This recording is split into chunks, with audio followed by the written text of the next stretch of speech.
So guys আমার কিন্তু ইচ্ছা ছিল যে আমার একটা পিসি হবে। গাইস আমি কিন্তু পিসিটা বানাই ফেলাইছি। তো আজকে তোমাদেরকে দেখাবো আমি পিসিতে কি কি লাগালাম। তো চলো গাইস মূল ভিডিওতে যাওয়া যাক।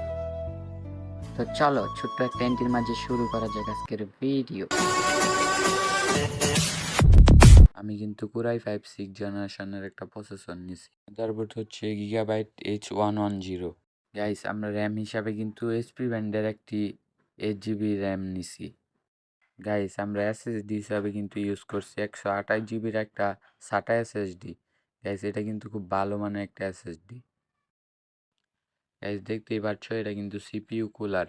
এটা কিন্তু খুব ভালো মানের, এটা কিন্তু চাইনিজ ব্র্যান্ডের। দোকানদার বলল যে এটা নেও, এটা খুব ভালো হবে, তাই নিয়ে নিলাম। গাইস আমরা পাওয়ার সাপ্লাই হিসাবে কিন্তু ইউজ করছি লাইফটেকের একটা পাওয়ার সাপ্লাই। এটা কিন্তু 600 ওয়াটের একটি পাওয়ার সাপ্লাই, যেটির মাঝে 1 ইয়ার্স ওয়ারেন্টি আছে। দেখতেই পাচ্ছ 1 ইয়ার্স ওয়ারেন্টি আছে। গাইস এটা কিন্তু খুব ভালো মানের একটা পাওয়ার সাপ্লাই।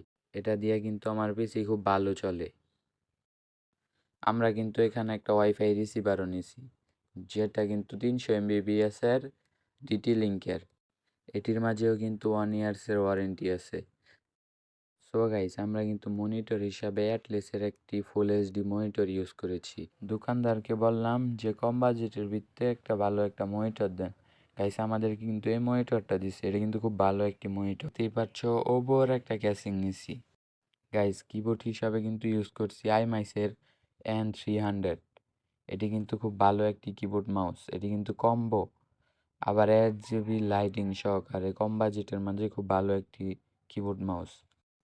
সো গাইস এই ছিল ভিডিও কেমন লাগছে অবশ্যই কমেন্টে জানাই। লাইক কমেন্ট শেয়ার করতে একদমই ভুলবা না।